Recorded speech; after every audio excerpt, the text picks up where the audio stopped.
Everybody, welcome back to our channel. ఈరోజు వీడియోలో మనం ప్రతిరోజు మాట్లాడుకునే వాక్యాలను ఇంగ్లీష్లో ఏ విధంగా చెప్పాలో తెలుసుకుందాం. ప్రీవియస్ వీడియోస్లో మనం ఇలాంటి సెంటెన్సెస్ అనేవి చాలానే చెప్పుకున్నాం. వాటిని కూడా మీరు ఒకసారి ప్లేలిస్ట్లోకి వెళ్ళి చూసేయండి. వీడియో కనుక మీకు నచ్చినట్లయితే లైక్ చేయండి, షేర్ చేయండి. అదేవిధంగా మరిన్ని ఇంట్రెస్టింగ్ వీడియోస్ కోసం సబ్స్క్రైబ్ చేయండి. ఇప్పుడైతే వీడియో స్టార్ట్ చేద్దామా? Let's start the video. First sentence of this video is నేను ఎలాగైనా పూర్తి చేయాలి. నేను ఎలాగైనా పూర్తి చేయాలి.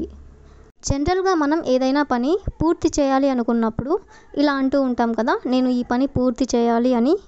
దీన్ని మనం ఇంగ్లీష్లో ఏ విధంగా చెప్పాలంటే I have to finish it anyway. I have to finish it anyway అంటే నేను ఎలాగైనా సరే ఈ పని పూర్తి చేయాలి అని. నెక్స్ట్ సెంటెన్స్ ఈస్ నేను అలా అనాల్సింది కాదు. నేను అలా అనాల్సింది కాదు. ఏదైనా జరిగిపోయిన దాని గురించి ఇలా అంటూ ఉంటాం కదా, నేను అలా అనాల్సింది కాదు అని. దీన్ని మనం ఇంగ్లీష్లో I shouldn't have said that. I shouldn't have said that అంటే నేను అలా అనాల్సింది కాదు అని. నెక్స్ట్ సెంటెన్స్ ఈస్ ఇదంతా నా వల్లే జరిగింది. ఇదంతా నా వల్లే జరిగింది. మనం ఏదైనా తప్పు జరిగినప్పుడు ఇలా ఫీల్ అవుతూ ఉంటాం కదా, ఇదంతా నా వల్ల జరిగింది అని. దీన్ని మనం ఇంగ్లీష్లో all this happened because of me. All this happened because of me అంటే ఇదంతా నా వల్లే జరిగింది అని. నెక్స్ట్ సెంటెన్స్ ఈస్ ఈరోజు త్వరగా ఇంటికి వెళ్ళిపోవాలి. ఈరోజు త్వరగా ఇంటికి వెళ్ళిపోవాలి. మనకి ఏదైనా పని ఉన్నప్పుడు ఇలా అనుకుంటూ ఉంటాం కదా, ఈరోజు త్వరగా ఇంటికి వెళ్ళిపోవాలి అని. దీన్ని మనం ఇంగ్లీష్లో I have to go home early today. I have to go home early today అంటే ఈరోజు నేను త్వరగా ఇంటికి వెళ్ళిపోవాలి అని. నెక్స్ట్ సెంటెన్స్ ఈస్ అయ్యో అలారం పెట్టడం మర్చిపోయాను. అయ్యో అలారం పెట్టడం మర్చిపోయాను. మార్నింగ్ లేట్గా లేచి అలారం పెట్టడం మర్చిపోయినప్పుడు మనం ఇలా అనుకుంటూ ఉంటాం కదా, అయ్యో అలారం పెట్టడం మర్చిపోయాను అని. దీన్ని మనం ఇంగ్లీష్లో oh I forgot to set the alarm. Oh I forgot to set the alarm అంటే అలారం పెట్టడం మర్చిపోయాను అని.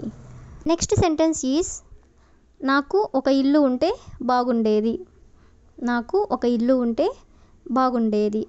మనం ఇలా అనుకుంటూ ఉంటాం కదా, దీన్ని మనం ఇంగ్లీష్లో I wish I had a house or I wish I had a home అంటే నాకు ఒక ఇల్లు ఉంటే బాగుండేది అని. నెక్స్ట్ సెంటెన్స్ ఈస్ ఏది ఏమైనా నేను అతనితో మాట్లాడాలి.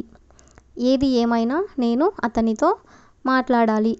ఇలా అనుకుంటూ ఉంటాం కదా, ఏది ఏదైనా సరే నేను అతనితో మాట్లాడాలి అని. దీన్ని మనం ఇంగ్లీష్లో no matter what I have to talk to him. No matter what I have to talk to him అంటే ఏది ఏమైనా సరే నేను అతనితో మాట్లాడాలి అని. నెక్స్ట్ సెంటెన్స్ ఈస్ రోజంతా ఫోన్ చూస్తూనే ఉన్నావు.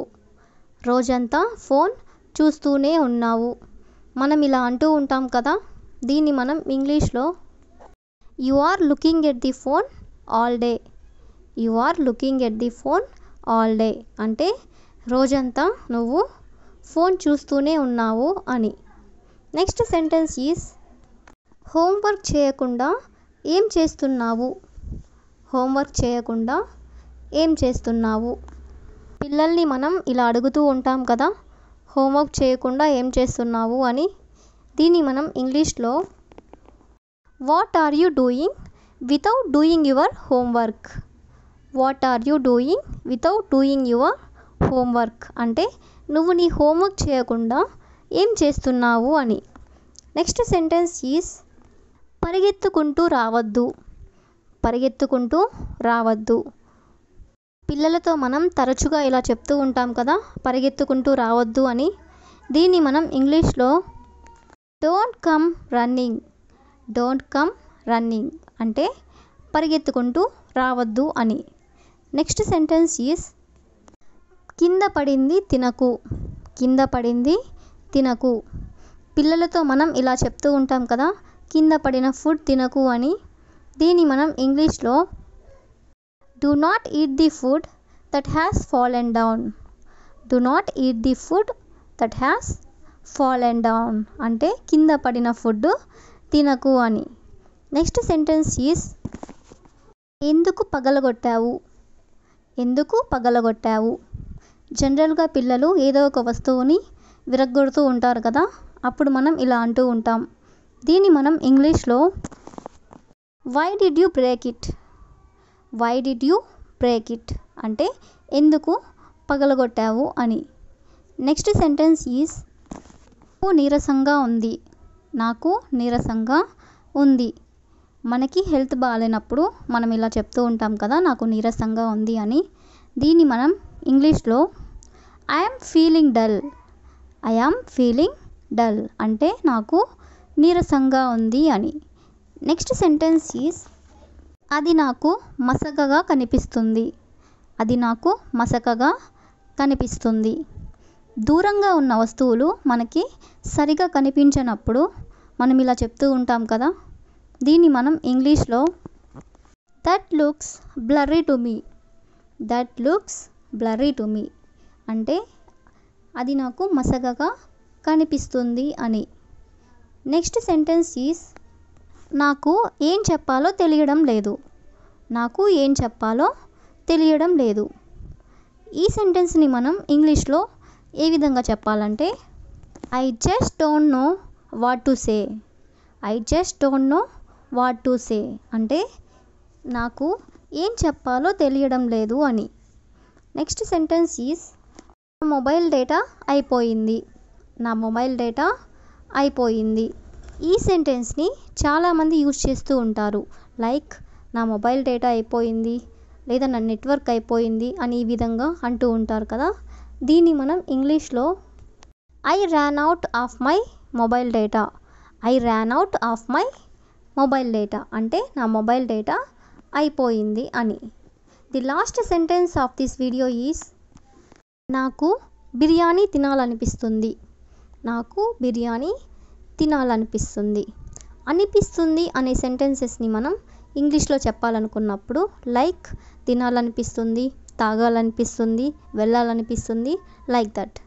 దీన్ని మనం ఎలా చెప్పాలంటే ఫీల్ లైక్ డూయింగ్ సంథింగ్ అనే స్ట్రక్చర్ని యూజ్ చేసుకొని మనం సెంటెన్స్ అనేది ఫామ్ చేస్తాము. ఫర్ ఎగ్జాంపుల్ నాకు బిర్యానీ తినాలనిపిస్తుంది అనేదాన్ని మనం ఇంగ్లీష్లో ఏ విధంగా చెప్పాలంటే I feel like eating biryani. I feel like eating biryani అంటే నాకు బిర్యానీ తినాలనిపిస్తుంది అని. I will ask you A question for you. అతను ఎక్కడికి వెళ్తున్నాడు. అతను ఎక్కడికి వెళ్తున్నాడు.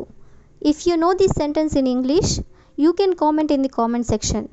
That's all for today. Thank you for watching.